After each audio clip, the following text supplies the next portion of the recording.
What is going on, everybody? Good morning. Hope you guys are doing well today. It is the first day of a new month. It is the first day of May. And you guys know I like to take a video at the start of every month, just kind of recapping things, talking about the month we just had, and talking about the month we hope to have going forward.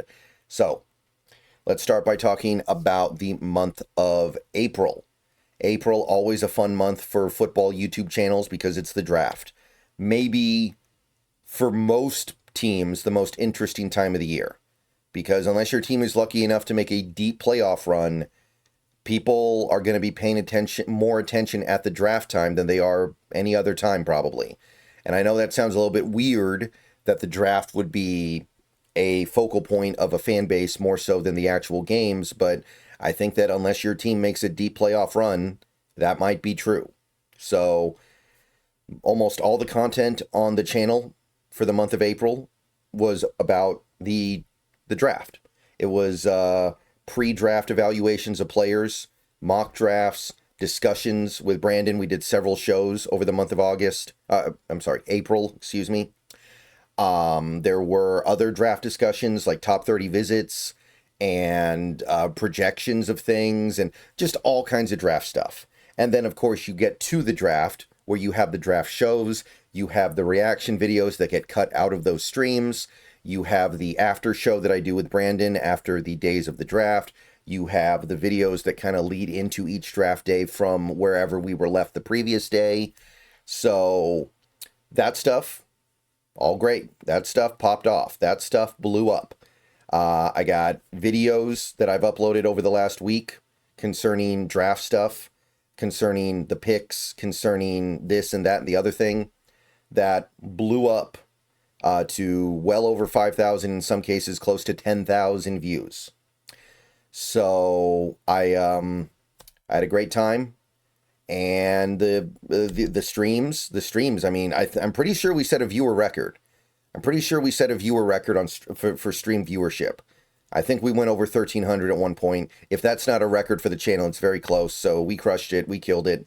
When our picks are actually being made, there's a ton of people in there. A lot of fun. It's a big blast. So that stuff, great. And then, of course, in the days after the draft, we've done a lot of videos concerning, well, now what? What do we do now? What does the team look like now? Almost everything revolves around the draft.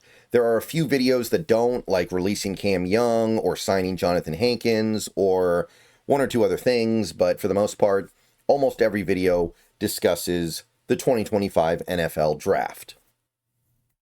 All right, so like I said, the attendance on the streams during the draft was excellent. I think we set a record. I think we should set a viewership record at one point. Probably pushed up around 1,300, 1,400 people at one point. I think that's a record. Like I said, the videos, the reaction videos do very well. So it's great to see that, especially because I'm just going to go ahead and say it.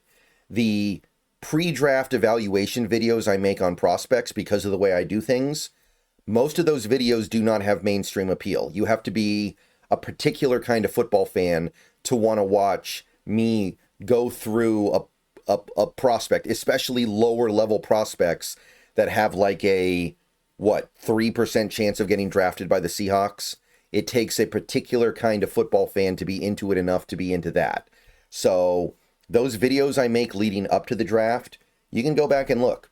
A lot of those videos don't even have 1,000 views. Some don't have 300 views. A couple, I think, don't even have 200.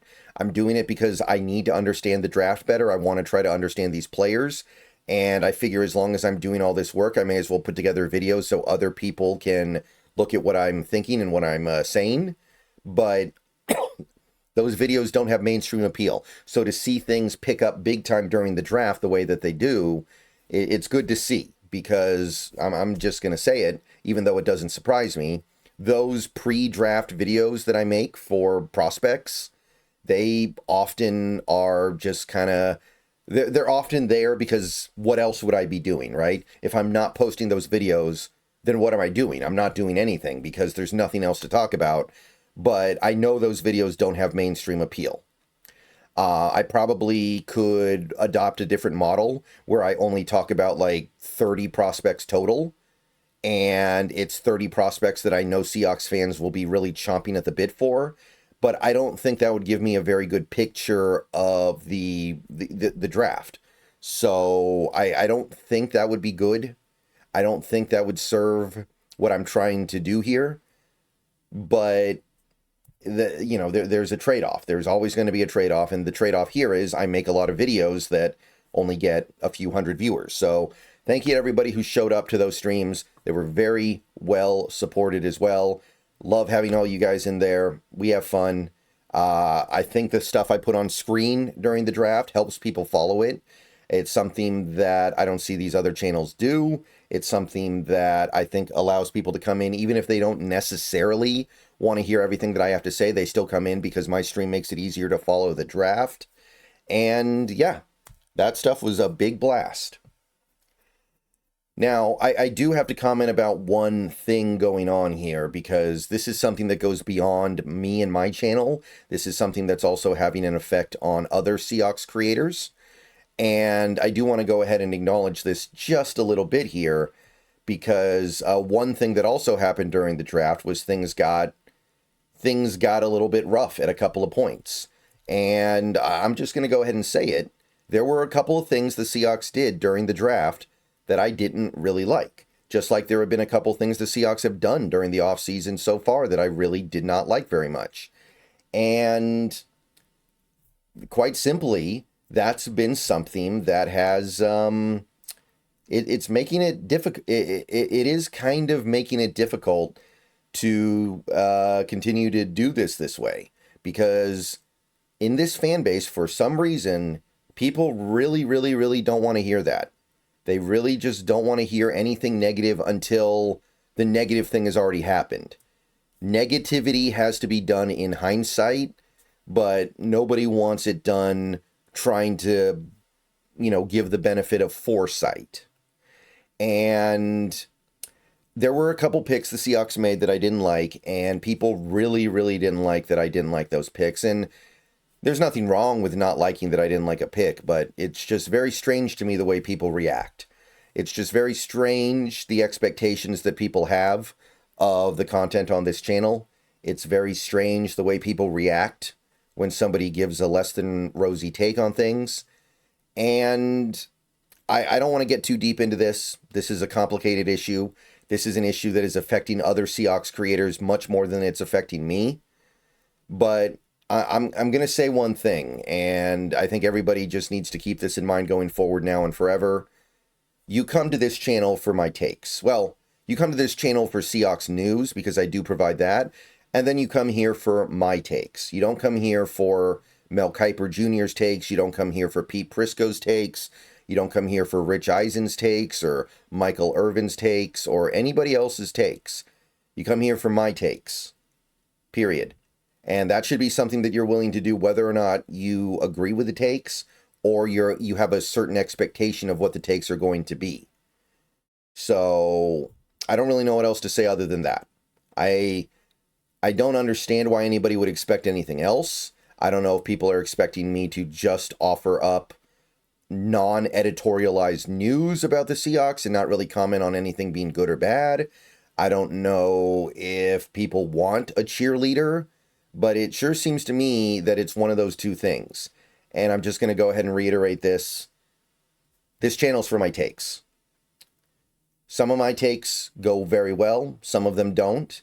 But that's what is on this channel. And if that's something that you can't live with, if that's something that makes you react like a 4-year-old in a stream chat, if that's something that makes you want to spam my video comment sections with a bunch of dumb comments, then I don't know, that says something really, really bad about you. So I don't know what's, I don't really know what else to say about it other than that.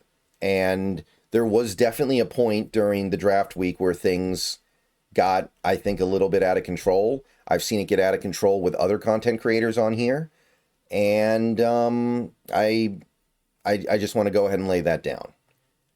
All right, so that's really it for April. It was a good month. Again, if I had loved every pick the Seahawks made, I think that there would have been, I think there would have been actually like significant channel growth beyond what we got. The channel did grow during the month of April, but I do, looking at it, I do believe that if I had just fallen in love with every pick the way some people did, it would have gone much better. And I don't think that's a good place for a fan base to be in. I don't think that's a healthy, I don't think that's indicative of a healthy fan base. But anyway, May, I want to say that I hope we build on the channel success from April into May, but we're not going to, because only two things happen in May. One of them really is not even something that happens in May. It's just something I'm going to do in May. It's deep diving into these prospects the Seahawks drafted, because now that we drafted them, I can very reasonably spend a large amount of time talking about each one. I'm going to make 2 or 3 videos about each guy, discussing what they do, what they bring to the table, what I see from them, the pros, the cons, the stats, the tape, all that stuff. I've done it for a couple years now. It's worked pretty well. I'm going to do it again this offseason. So that'll probably start next week. That'll probably begin next week. So that's going to take up probably about the first half of May, maybe a little bit beyond that. The second thing that happens in May is the schedule release.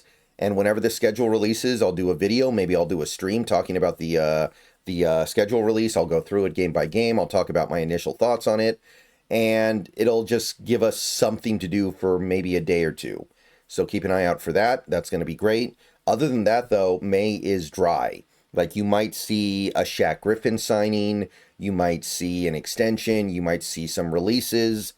But May is our first slower month. So we're going to ride the momentum of the draft, and then we're going to basically ease into a slumber.